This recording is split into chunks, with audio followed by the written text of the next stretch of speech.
Astaghfirullah. Assalamualaikum warahmatullahi wabarakatuh. Alhamdulillah wassalatu wassalamu ala rasulillah wa ala alihi wa sahbihi wa mawalah wa la hawla wa la quwata illa billahi wa ba'du. Alhamdulillah, segala puja dan puji hanya milik Allah subhanahu wa ta'ala. Salawat dan juga salam kita hadiahkan kepada Rasul kita Nabi besar Muhammad sallallahu alaihi wa ala alihi wasallam. Kita lanjutkan kembali masih membahas Kitabul Jami dan kita masuk pada hadis ke-6 dari kitab Az-Zuhd, kitab yang bicara tentang zuhud. An Sahl bin Sa'd radhiyallahu anhu qala Jaa rajulun ila an-nabi sallallahu alaihi wasallam faqala ya Rasulullah dullani ala amalin idza amiltuhu ahabbani Allahu wa ahabbani an-nasu. Faqala an-nabiy sallallahu alaihi wasallam izhad fid dunya yuhibbukallahu wazhad fima 'indan nas yuhibbukan nas. Rawahu Ibnu Majah wa ghairuhu wa sanaduhu hasanun. Dari Sahl bin Sa'ad radhiyallahu an, dia berkata bahwa ada seorang laki-laki datang kepada Nabi sallallahu alaihi wasallam kemudian berkata, wahai Rasul, tunjukkan kepadaku satu amalan yang jika aku mengamalkannya maka aku akan dicintai Allah dan juga dicintai manusia.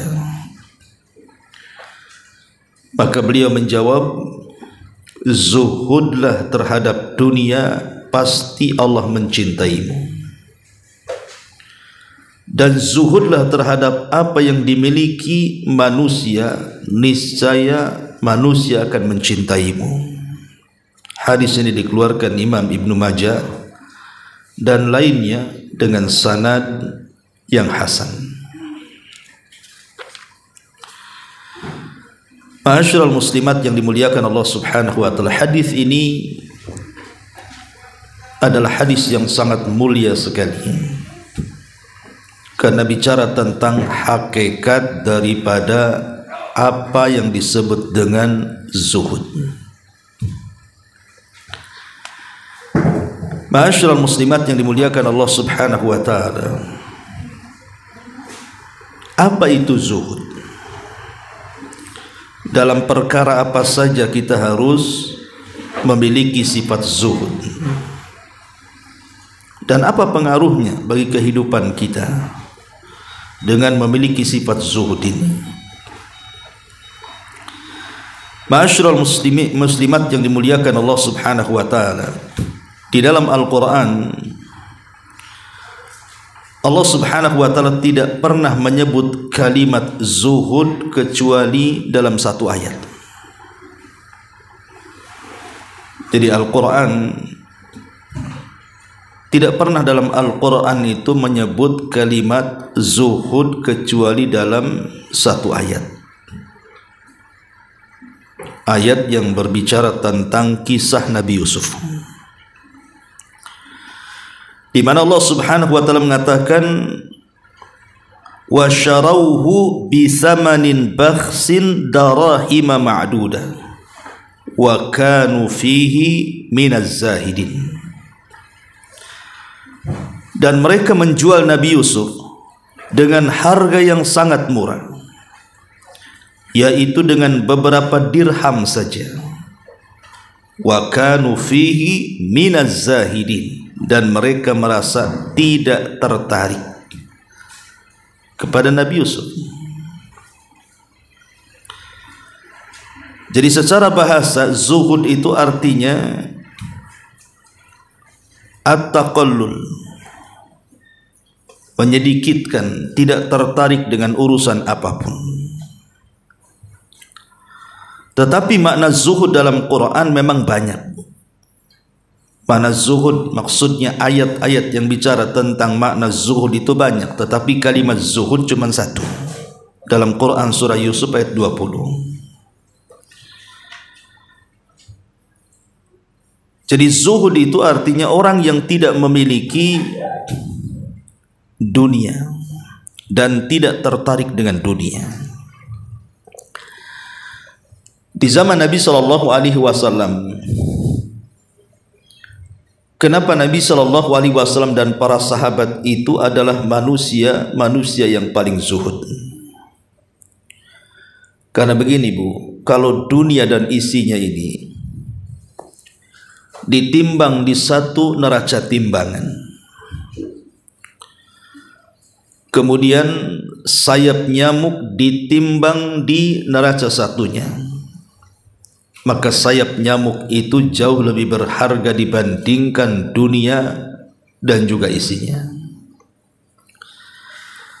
Makanya Nabi SAW mengatakan, "Lau kanatid dunya tazinu indallahi janaha ba'udha ma saqa kafiran minha syurbata ma'in." Kalaulah dunia ini memiliki harga walaupun seperti sayap seekor nyamuk di sisi Allah, tentu orang kafir tidak akan diberikan minum walaupun satu tetes air. Kalau dunia ini ada harganya, tentu orang kafir tidak kesempatan untuk menikmatinya walaupun satu tetes air. Tapi rupanya di hadapan Allah itu dunia tidak ada harganya. Makanya orang kafir mereka makan dan minum sesuka mereka, karena gak ada harganya. Makanya Nabi SAW mengatakan, ad-dunya mal'una, dunia ini terlaknat, wa mal'unun ma fiha, dan terlaknat juga semua isi yang mengisi dunia. Karena dunia tidak ada harganya, makanya kenapa Allah Subhanahu wa ta'ala membiarkan orang-orang kafir itu semena-mena di dunia? Kenapa dunia tidak ada harganya? Ya, karena dunia itu Allah berikan kepada siapa yang Allah cintai, dan Allah juga berikan kepada siapa yang Allah tidak cintai. Allah berikan dunia kepada Qarun, bahkan tidak ada manusia yang lebih kaya dibandingkan Qarun sejak zaman itu sampai hari ini. Tidak ada ceritanya manusia sekaya Qarun, sekaya-kayanya manusia hari ini. Apakah Qarun mukmin dan dicintai Allah? Tidak, Qarun kafir dan dibenci Allah. Namrud, raja yang menguasai hampir separuh dunia lebih. Tapi apakah Allah Subhanahu wa ta'ala mencintai Namrud? Tidak. Bahkan Allah sangat murka kepada Namrud, Fir'aun, dan begitu seterusnya. Sebagaimana Allah Subhanahu wa ta'ala juga anugerahkan kepada Sulaiman, Allah anugerahkan kepada ayahnya Daud, Allah anugerahkan kekayaan kepada Dzulqarnain, dan begitu seterusnya. Atau di zaman Rasul, Abu Bakar kaya, Abu Lahab juga kaya. Jadi dunia itu tidak bisa membedakan dan tidak bisa menjadikan mulia karenanya.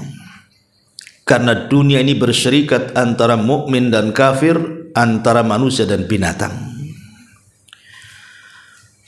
Jadi hakikat zuhud itu artinya orang hanya meletakkan hati kepada Allah Subhanahu wa ta'ala. Ma'asyiral muslimat yang dimuliakan Allah Subhanahu wa ta'ala, di zaman Rasul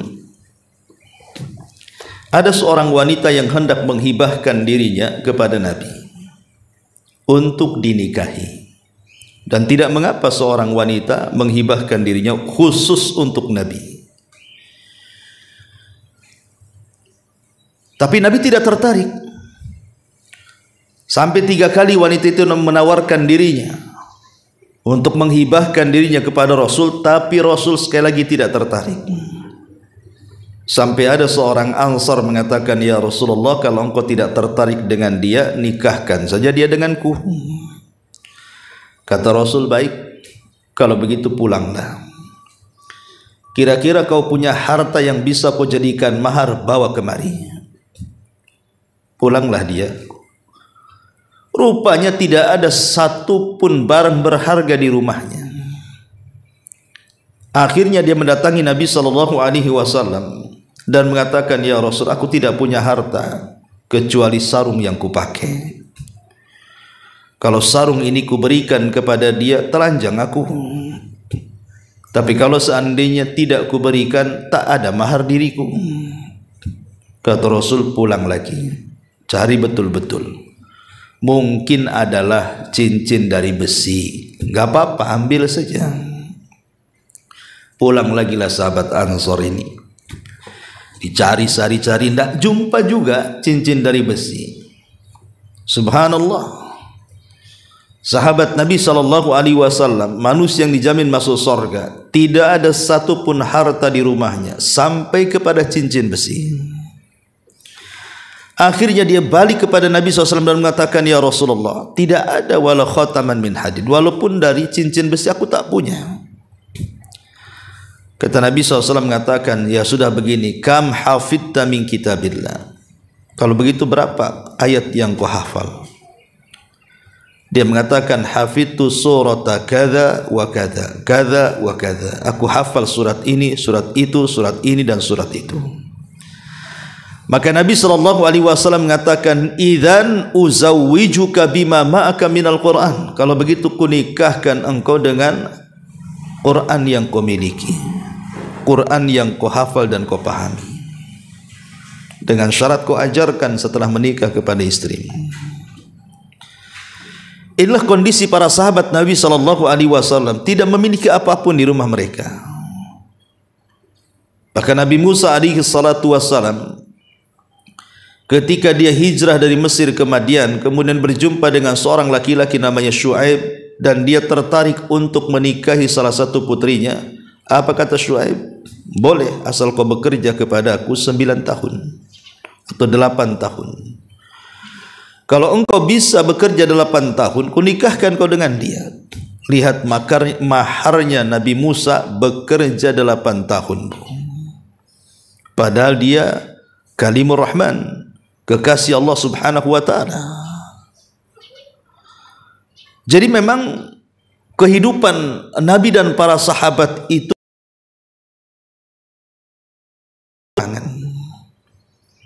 sampai Nabi SAW pernah mengutus seorang atau sekelompok sariyah. Sariyah itu pasukan tanpa dipimpin Nabi, pasukan khusus lah bahasa sekarang ini. Tapi Nabi SAW tidak ada makanan untuk bekal mereka kecuali hanya tamar, hanya kurma, itu pun tidak banyak. Dan Rasul mensyaratkan setiap 1 hari harus makan 1 butir kurma saja. Bayangkan Bu, 1 hari 1 butir kurma. Kira-kira kalau ibu makan 1 hari 1 butir kurma, teriak-teriak nggak perutnya tuh Bu? Teriak-teriak lah Bu, kerebak-kerebuk, nggak jelaskan Bu ya. Tapi begitulah para sahabat. Para sahabat Nabi SAW bisa bertahan dengan 1 butir kurma setiap hari, karena lambung mereka kan terbiasa lapar jadi kecil. Kalau lambung ibu terbiasa makan jadi besar gitu ya. Jadi 1 piring 2 piring kayaknya belum makan kalau itu bakso. Kalau nasi baru makan katanya. Jadi berangkatlah pasukan ini. Ketika melewati sebuah desa, ada seorang sahabat namanya Nuaim radhiyallahu anhu. Si Nuaim ini tiba-tiba dia bercanda kepada penduduk desa. Lah kebetulan desa itu sudah masuk Islam semuanya. Lah pemimpin yang tunjuk Rasul untuk memimpin Sariyah itu kebetulan orangnya berkulit hitam seperti budak, tapi dia bukan budak, dia pemimpin perang gitu ya, dan banyak hafalan Qur'annya.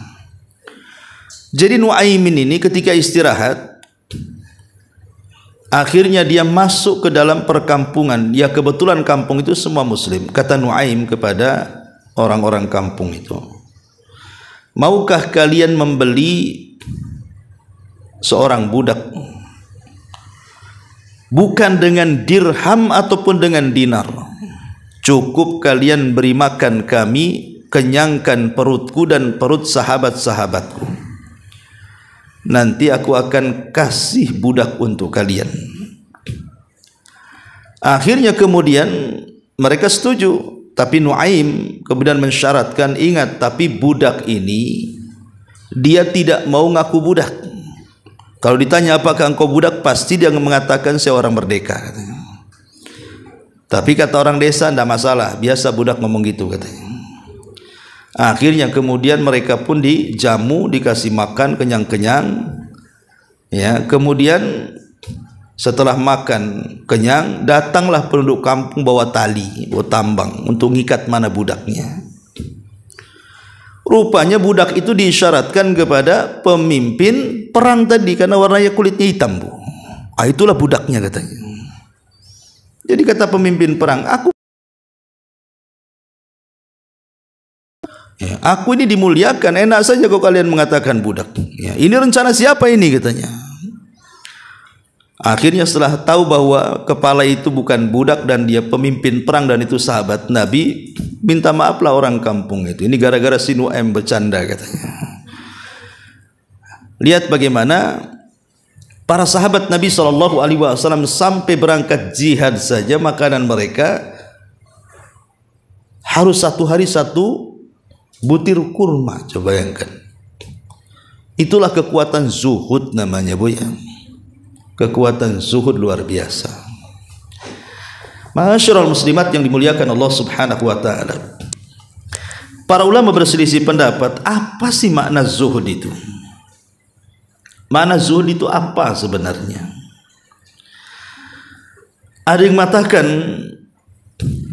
seperti yang dikatakan oleh Al-Imam Ahmad ibn Hanbal rahimahullahu taala, zuhud itu ada 3 jenis. Pertama, tarkul haram, meninggalkan yang haram. Yang kedua, tarkul fudul minal halal, meninggalkan berlebihan dalam perkara halal, dan itu zuhudnya orang-orang khusus. Dan yang ketiga, tarku ma yushghilu anillahi azza wa jalla, meninggalkan hal-hal yang bisa menyibukkan kehidupannya dari menyembah Allah Subhanahu wa taala, dan itulah zuhud yang paling tinggi. Dia tinggalkan apapun yang bisa menyibukkan hubungan dia dengan Allah,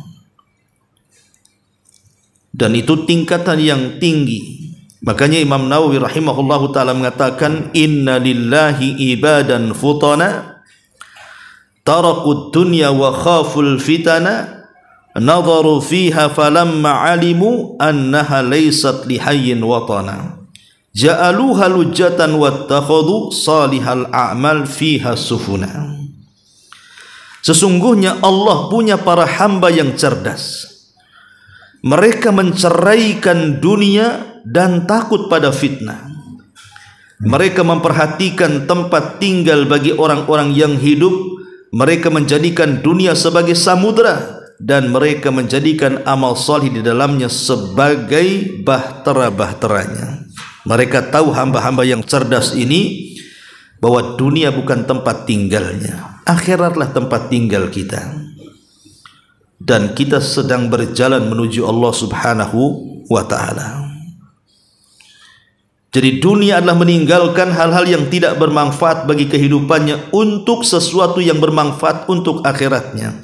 Atau dengan kata lain, zuhud adalah qasrul amali anid dunya, pendek amal-amal angan-angannya terhadap dunia, kata Sufyan Ats-Tsauri. Jadi orang yang pendek angan-angannya, tidak terlampau melamun tinggi-tinggi, tidak mungkin dia terbang tinggi-tinggi pada tak punya sayap, itulah zuhud. Karena di antara manusia itu ada kalau sudah bercita-cita dunia itu setinggi langit, dan dia lupa bahwa dunia bukan tempat tinggal dia. Makanya kemudian sebagian ulama mengatakan zuhud itu istisgharud dunia, mengecilkan perkara dunia dan membesarkan akhirat. Atau dengan kata lain, zuhud itu menceraikan dunia. Bukan berarti kita tidak boleh mencari dunia. Menceraikan dunia itu maksudnya tidak meletakkan dunia dalam hati. Cukuplah dunia itu di tangan saja. Sehingga kalau seandainya dunia datang tidak terlalu bahagia, tapi kalau seandainya dunia pergi tidak melampaui kesedihannya. Ya sudahlah, semua datang dari Allah, kembali kepada Allah Subhanahu wa taala. Itulah zuhud. Lah zuhud itu ada beberapa gambaran, Bu. Pertama, zuhud dengan harta. Artinya dia tidak menghabiskan kehidupannya hanya untuk mengejar harta saja. Maka dia akan bagi itu, ada waktunya bekerja, ada waktunya ibadah, ada waktunya sibuk mengejar dunia, ada waktunya sibuk mengejar akhirat. Itulah orang yang zuhud.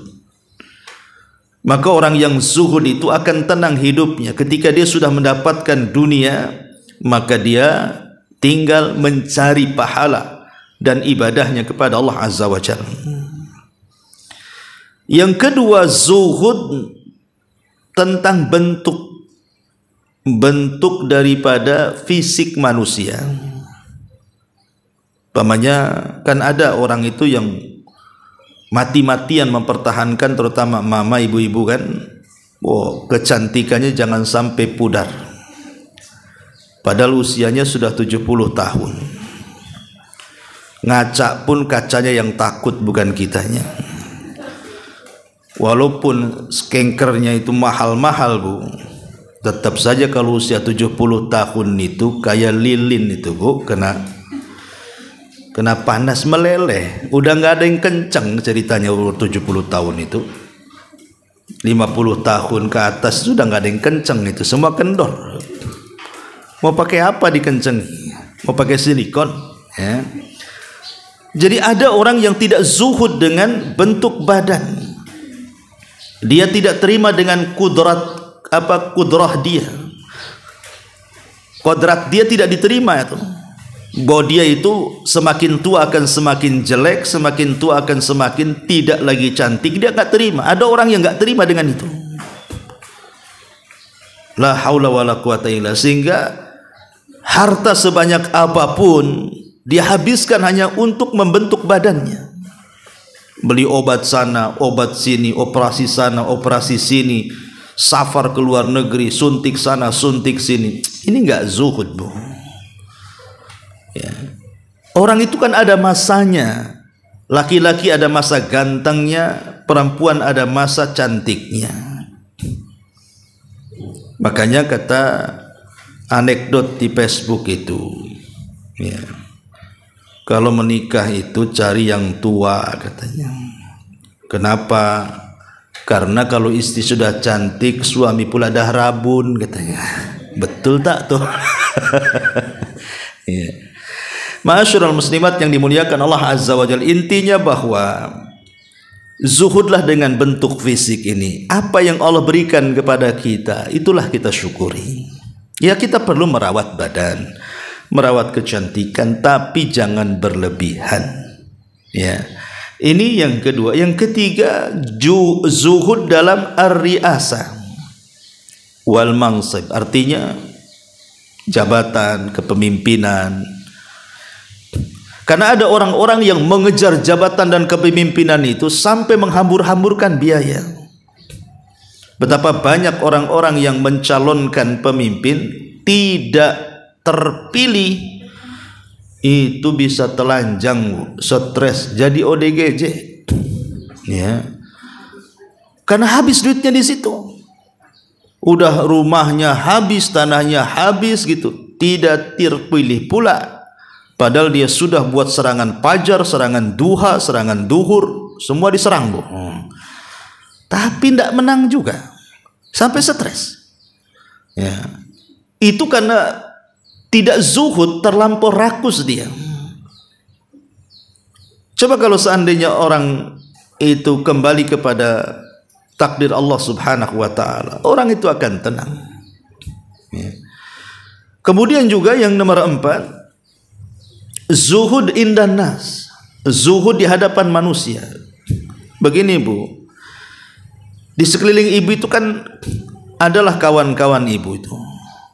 Yang namanya kawan-kawan itu ya, satu sisi ada yang muji, satu sisi ada yang menjelek-jelekan ibu. Satu sisi ya ada yang menggibah baik, satu sisi ada yang menggibah tidak baik. Namanya manusia. Satu sisi ada yang mengangkat kita, sisi lain pula ada yang menerjunkan kita, menjatuhkan kita. Itulah manusia. Bahkan terkadang ketika kita di atas, semua manusia tepuk tangan dengan kita. Ketika kita di bawah, semua tangan yang digunakan tepuk tangan diteletakkan di wajah-wajah mereka, menutup diri. Begitulah manusia. Tapi orang yang zuhud terhadap manusia, maka dia akan samakan pujian dan celaan. Kau mau muji aku silahkan, tak puji pun tak ada masalah.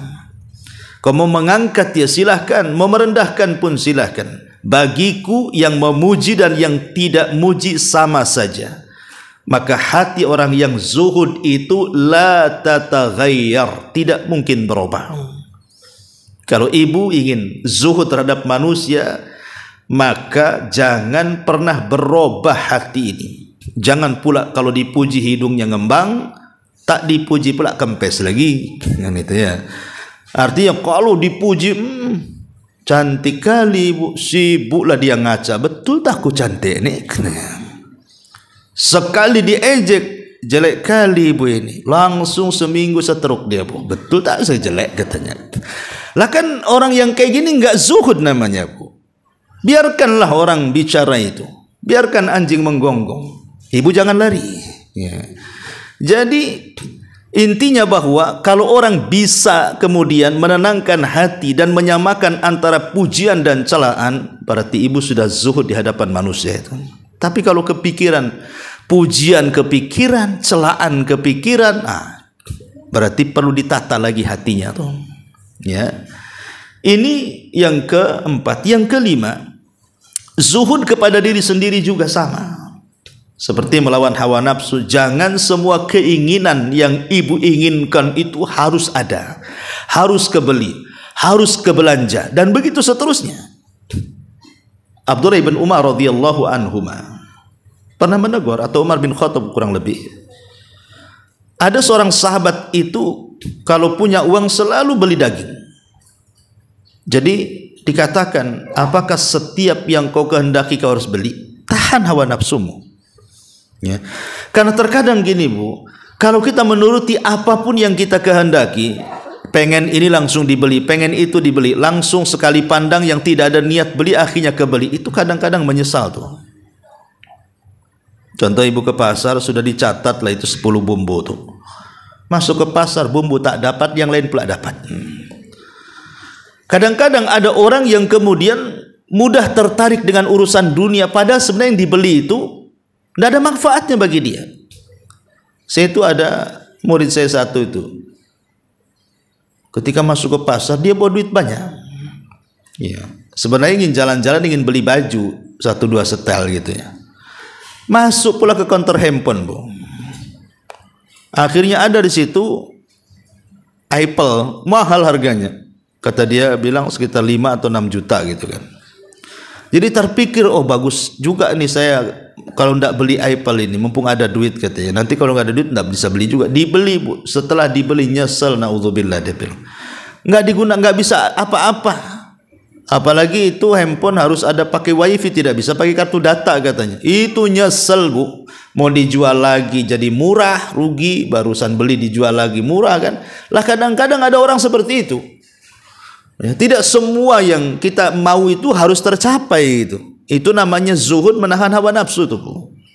Tahan hawa nafsu itu, ya. Kemudian yang keenam, zuhud terhadap pakaian. Makanya ada istilah abdul dinar, abdul khamisah, hamba-hamba gamis dan hamba-hamba busana, kan, Bu.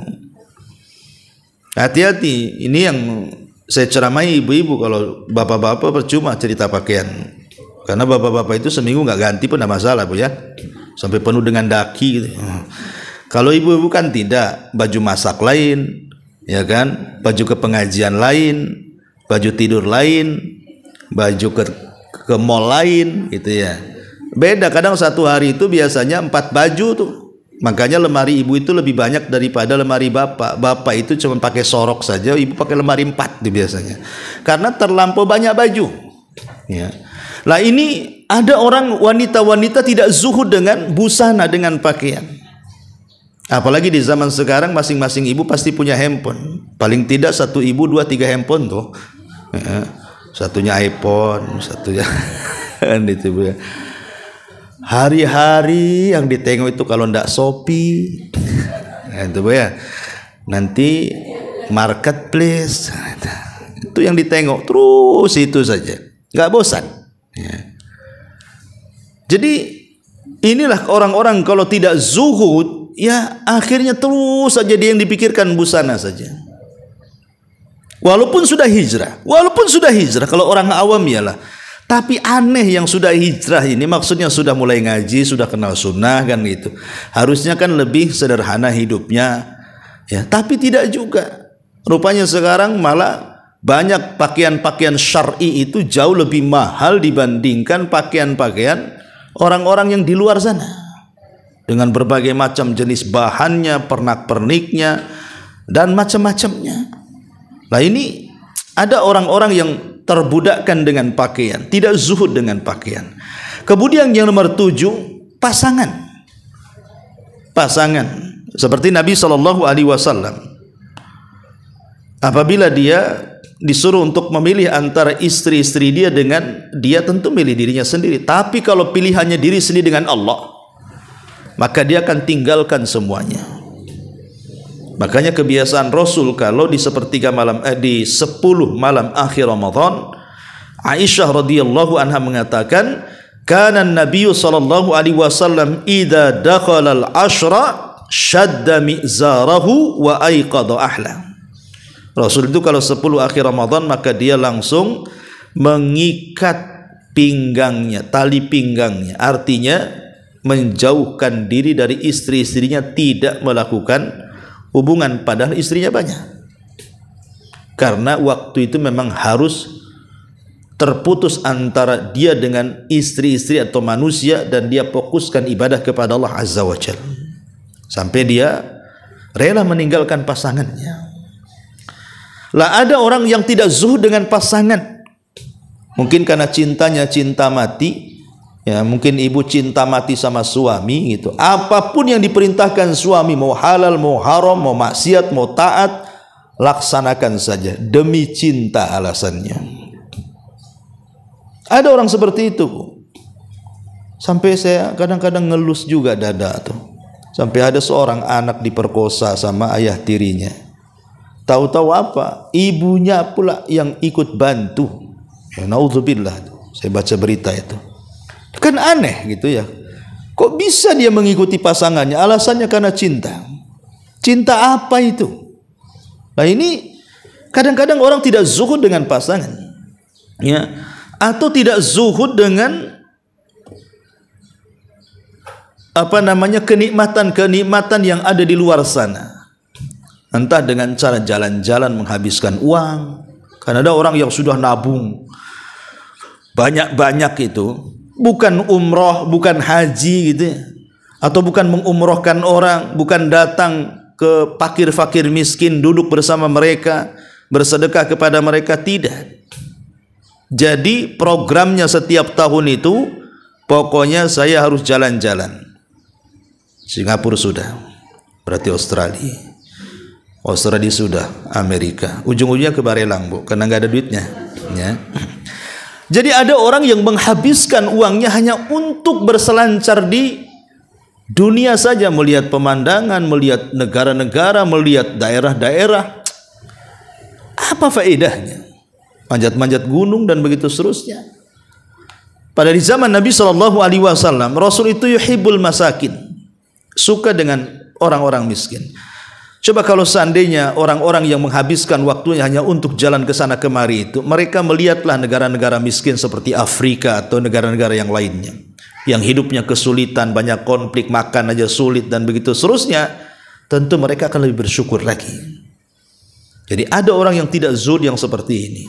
Dan yang terakhir tentunya bicara tentang zuhud, yang paling tinggi adalah zuhud kepada selain Allah Subhanahu wa ta'ala. Seperti Ibrahim alaihi salam.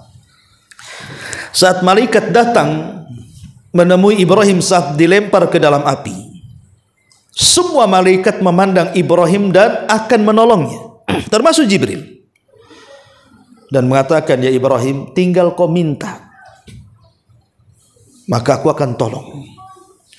Tapi Ibrahim zuhud. Dia mengatakan, amma ilaika fala wa amma ilallahi fabala.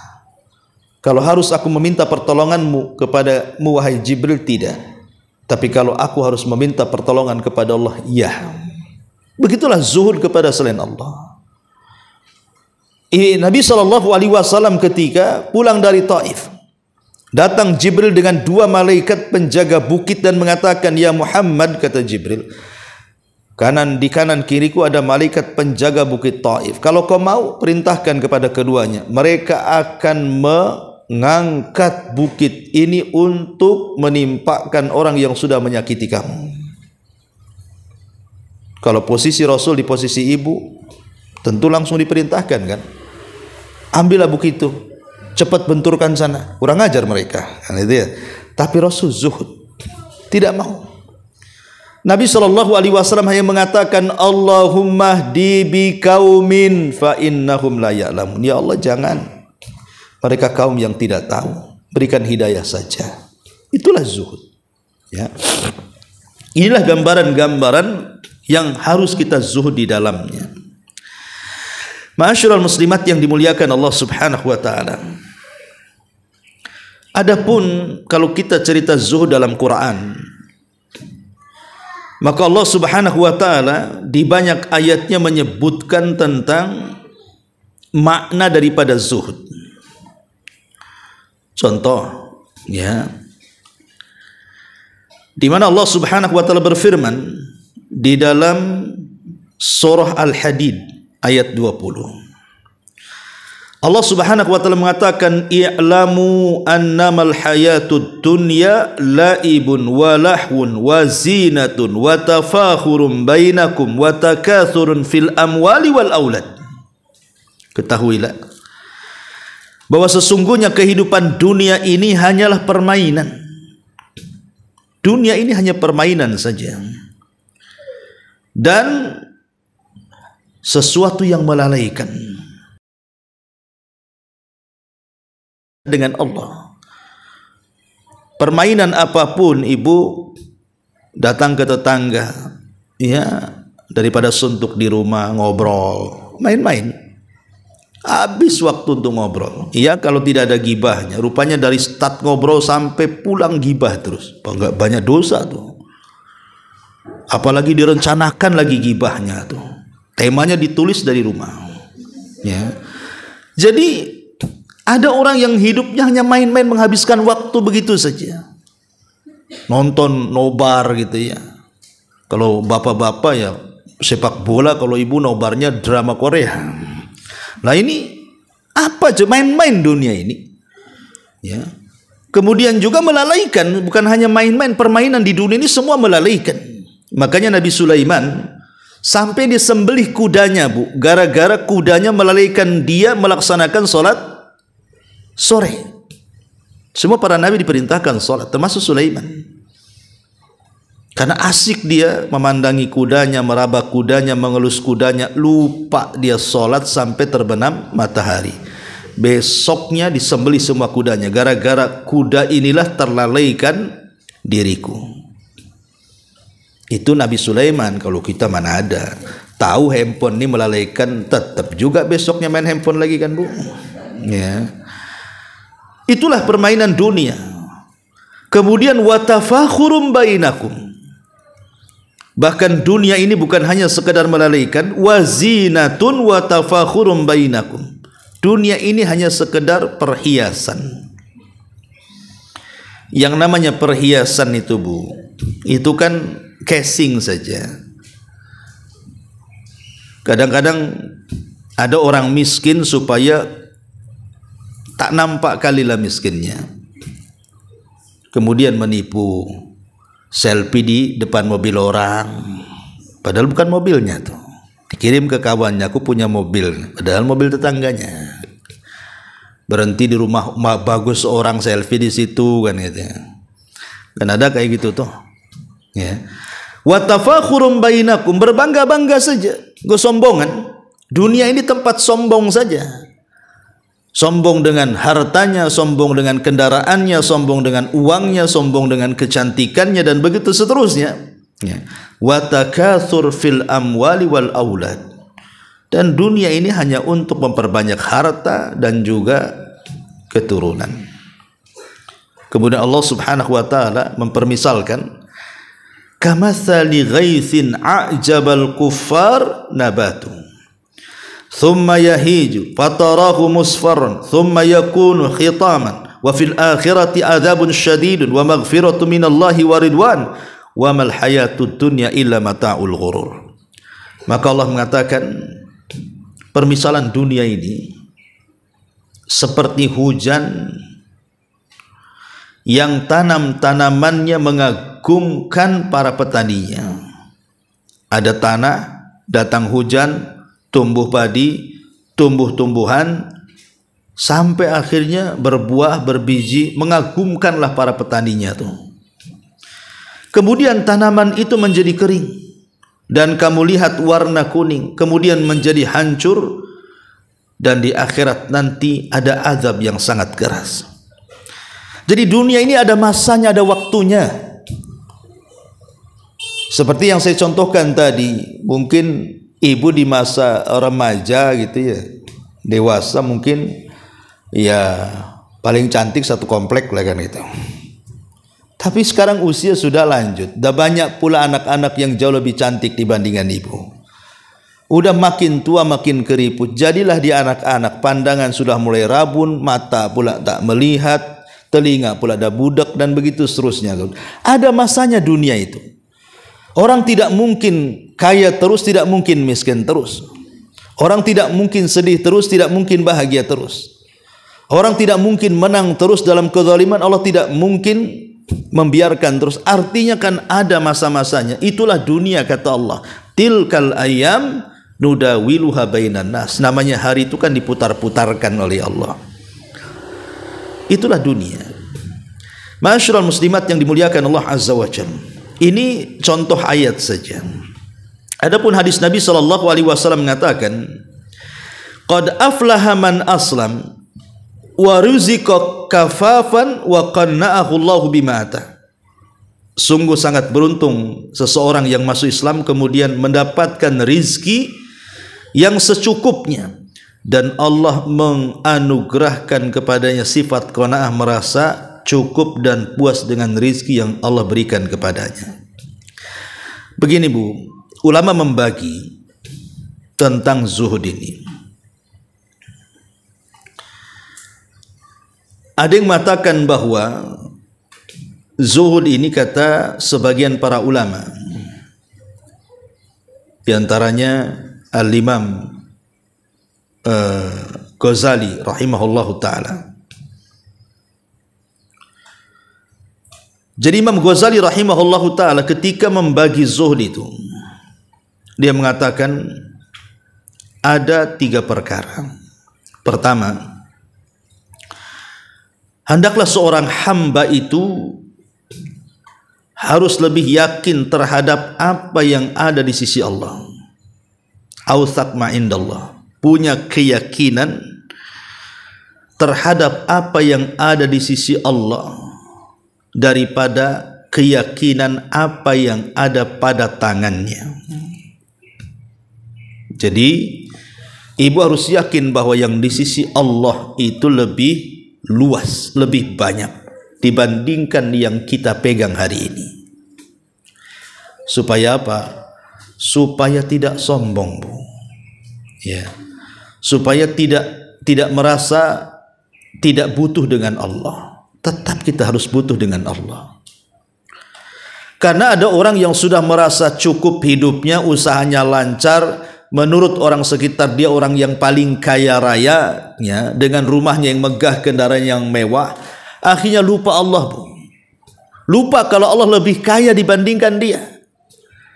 Akhirnya kekayaannya melalaikan dia, tidak mau sholat karena sudah kaya, malah mengejek, tuh yang sholat tak kaya-kaya, bagus aku tak sholat kaya. Istidraj itu, Bu.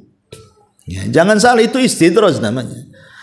Ini tidak zuhud orang yang seperti ini. Yang kedua, ya, jika seorang hamba mendapatkan musibah, maksudnya musibah dunia, contoh mamanya ludes hartanya, anaknya meninggal gitu ya, atau musibah apalah ya, maka ia lebih senang kepada pahala musibah daripada hilangnya dunia pada sisinya.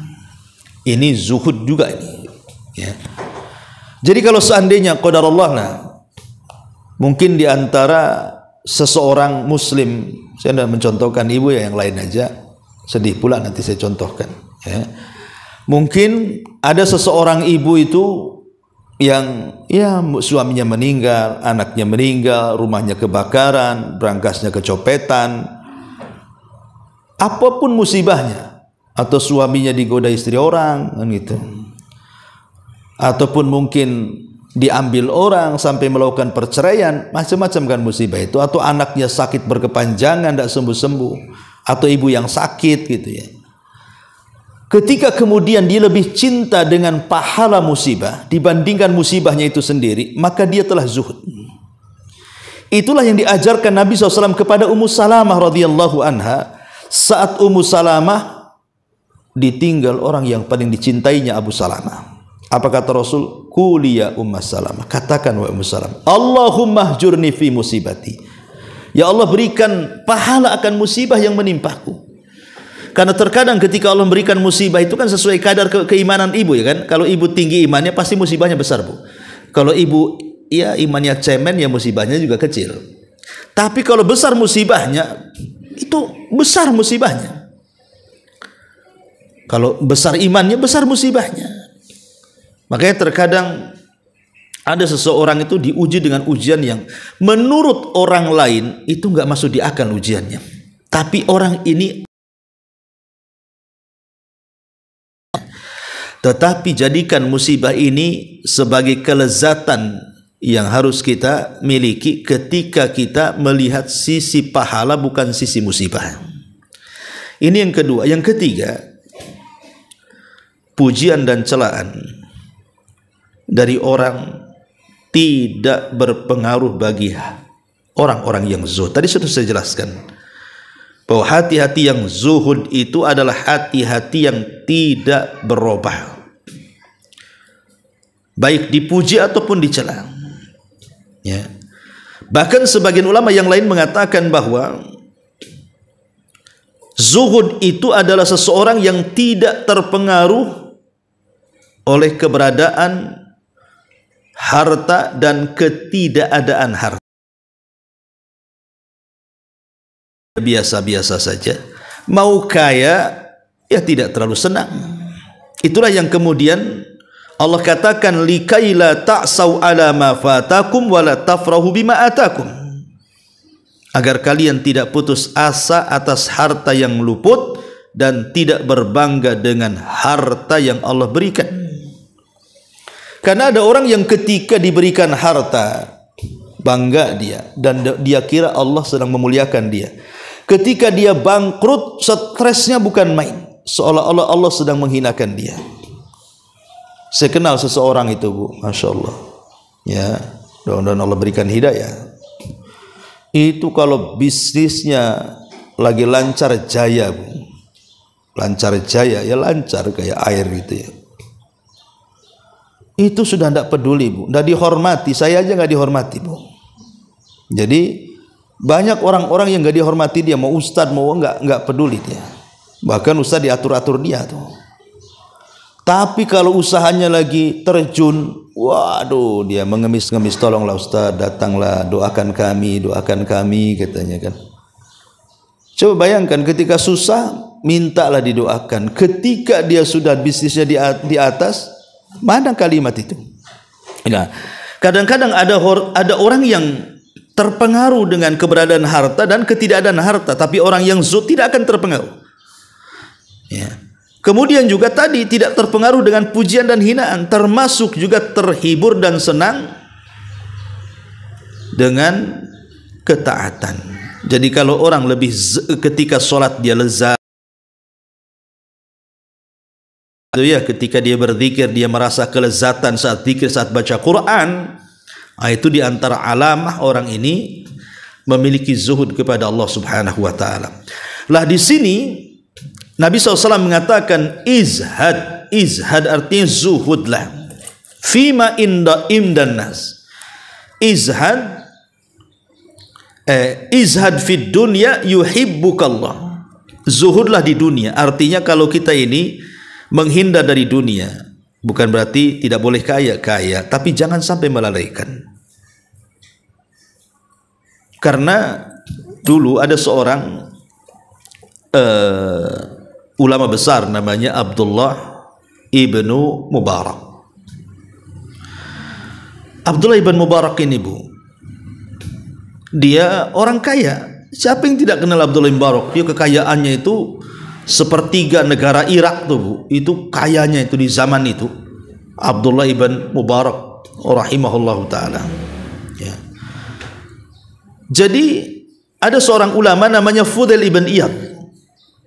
Fudail ibn Iyad itu ulama dunia, itu yang gaji Ibnu Mubarak. Jadi 500 ulama di zamannya itu digaji sama Ibnu Mubarak tuh, ulama-ulama tuh. Dia ulama juga tapi menggaji para ulama. Jadi satu hari Fudail bin Iyad ini mengatakan kepada Abdullah bin Mubarak ini, anta ta'muruna bizuhli wat takalluli. Engkau ini memerintahkan kami untuk zuhud, wahai imam. Sederhana dalam harta, hidup yang sepadan, tidak kurang tidak lebih, ya. Namun kami melihat engkau memiliki banyak harta. Engkau selalu menganjurkan zuhud, tapi engkau sendiri kaya, gitu maksudnya.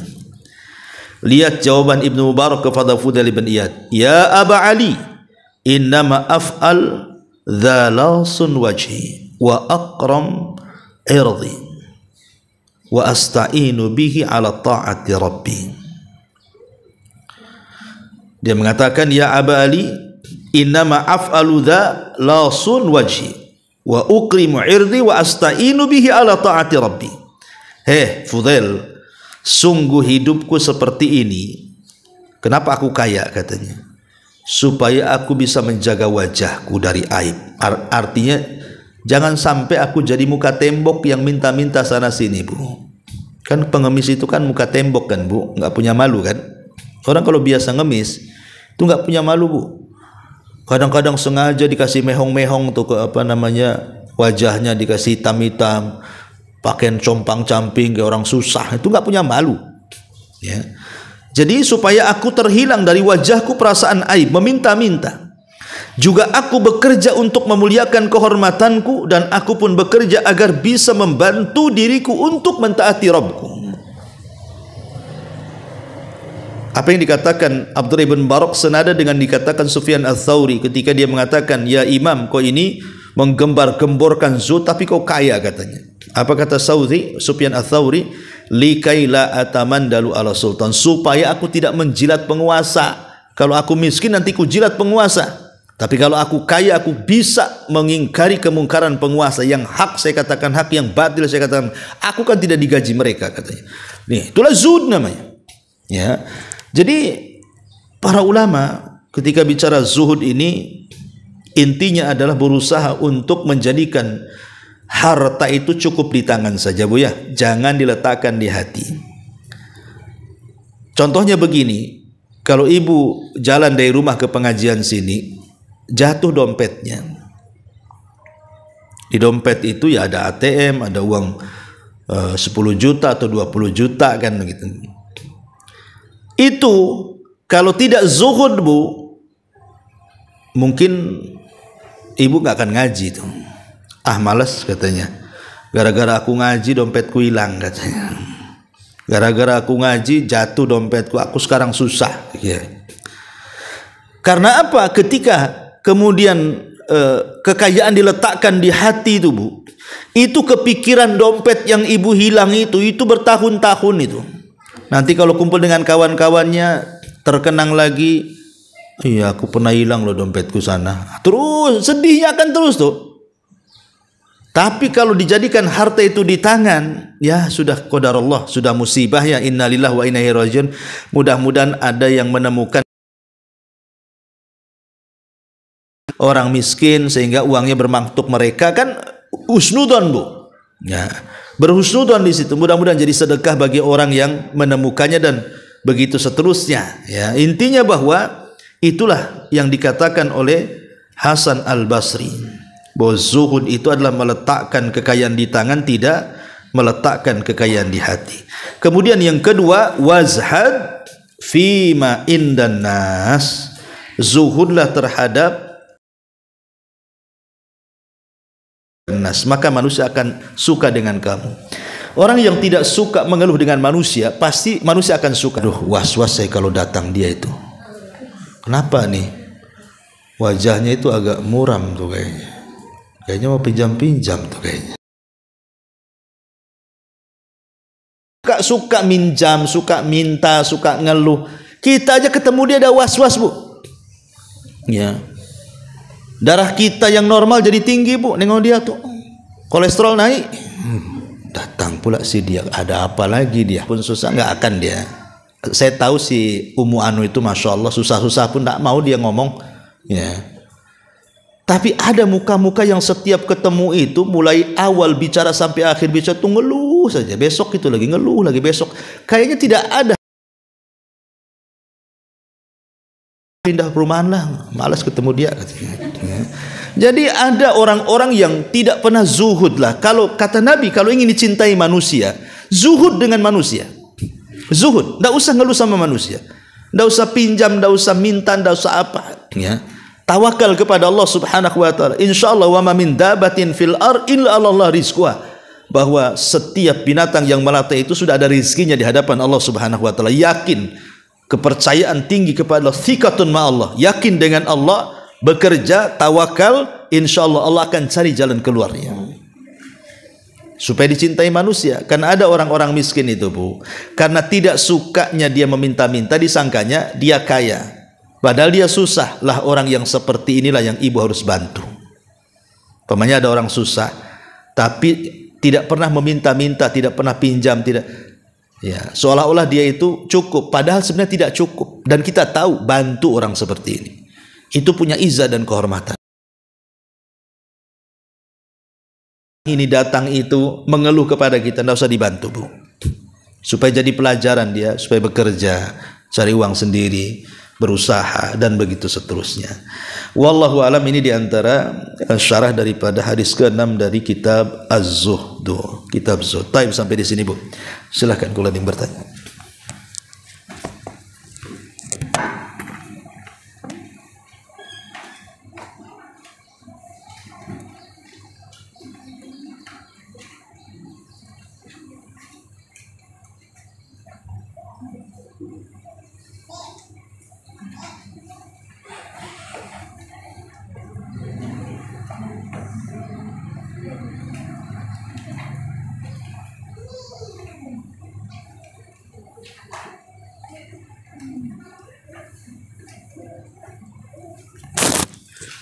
Taib kalau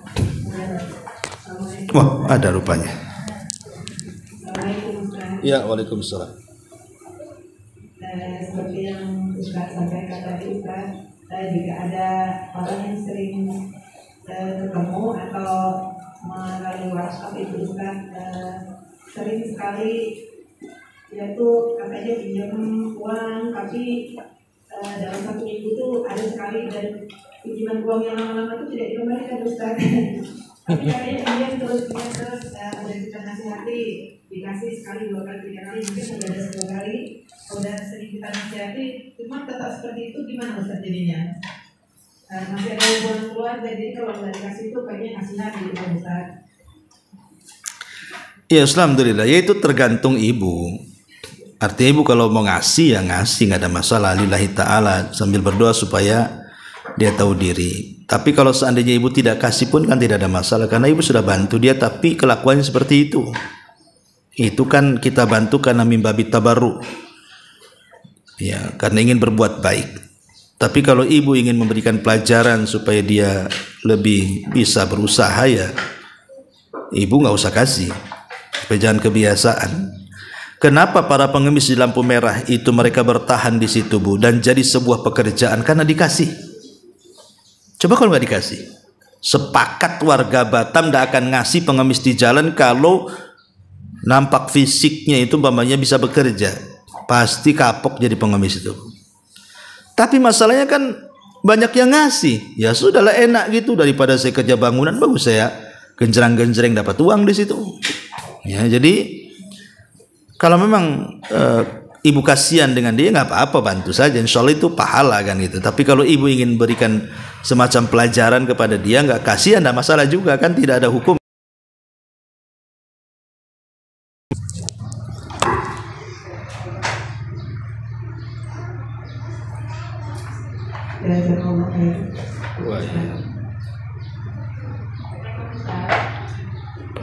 Waalaikumsalam.